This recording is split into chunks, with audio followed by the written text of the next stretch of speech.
What in the World War I is going on here, folks? I mean, we got Chapter 3 Post-Scriptum right around the corner, squads headed for full release, and now we have this, Beyond the Wire, with a Redstone Interactive, a new startup, teaming up with Off-World Industries. This could be really interesting. Anyway, welcome to the trenches, soldier. We are excited to share the latest news from the Western Front as Redstone Interactive brings a fresh experience to the brutal and visceral warfare of World War I. Developed on Unreal Engine 4, Beyond the Wire aims to explore the battlegrounds and ruthless combat of the First Great War by combining a tactical squad-based FPS with a directional melee system. What? Directional melee system? What is that? Like Mountain Blade? Mordhau? This could be really interesting, as teams look to dominate the battlefields and clinch strategic positions. From the muddy flats of no man's land to the sprawling trench networks, you will experience World War I like never before. Redstone Interactive is a startup studio based in Canada, founded by former developers and modders from notable tactical shooter games such as Squad, Screaming Steel, and more. Screaming Steel, that was the World War I mod for Day of Infamy. Short-lived, but nonetheless a really cool mod. Our mission is to deliver memorable gaming experiences with a focus on mature, tactical multiplayer games. We pride ourselves in combining player-driven game design with state-of-the-art technology and beautiful artwork to create enjoyable gaming experiences. Beyond the Wire will be coming to Steam Early Access in 2020, but we will have opportunities for you to play the game earlier as we move through the alpha and beta testing. Stand by for news on that front as we will open applications across the testing phase. Well, it is open.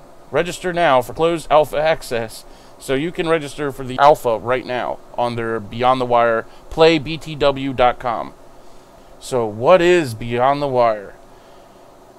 Beyond the Wire is a large-scale multiplayer first-person shooter immersing players in the frantic and bloody Western Front of the Great War, in battles with up to 100 real-world combatants. 100? Really? You mean 80? Anyway, players will have to contend with large open maps and tight claustrophobic trenches, utilizing both period-appropriate guns and more tactical close-quarters melee combat system. The action in Beyond the Wire is more comprehensive than anything seen in a World War game to date. Soon entering closed alpha, Beyond the Wire will have an early access release in 2020. Wishlist now for development updates and information about release. Trench warfare in a full theater of war.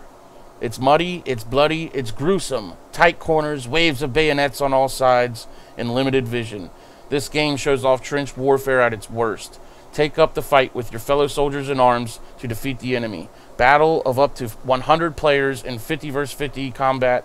Well, 40 vs 40 you mean, that the action gets tense and the stakes remain high for each team.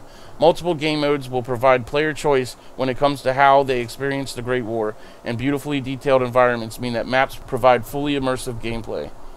Historical weaponry meets engaging combat mechanics. Beyond the Wire features all the classic weapons one would expect in a World War game.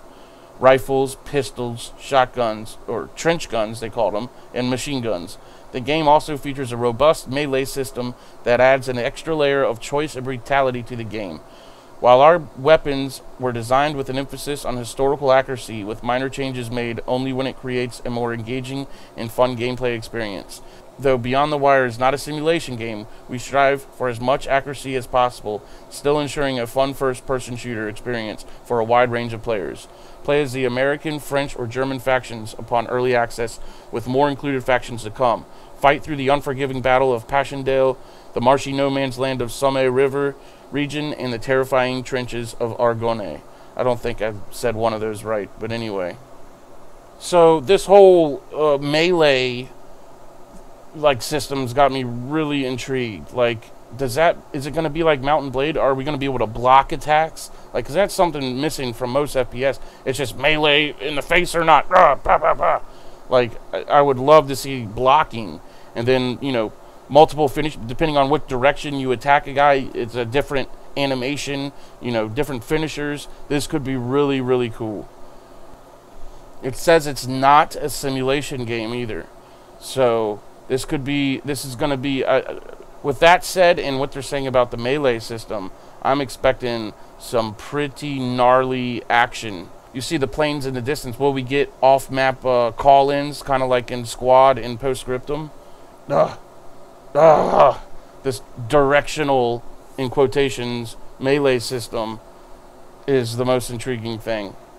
You know, simulation or not, this game could be really cool. With Off-World at the helm, I am excited. Oh, this dude's got the gas mask with the freaking big Vickers machine gun. What is that in the background? Looks like a freaking castle or something. Anyway. Yeah, I'm going to expect some Mortal Kombat style finishers. Get over here.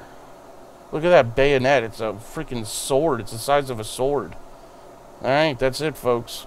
Freaking Beyond the Wire. Out of freaking the blue, huh? Alright. Stick around. Working on some tutorials for Post-Scriptum. If that's the kind of thing you fancy, I'll see you in the next one. Peace.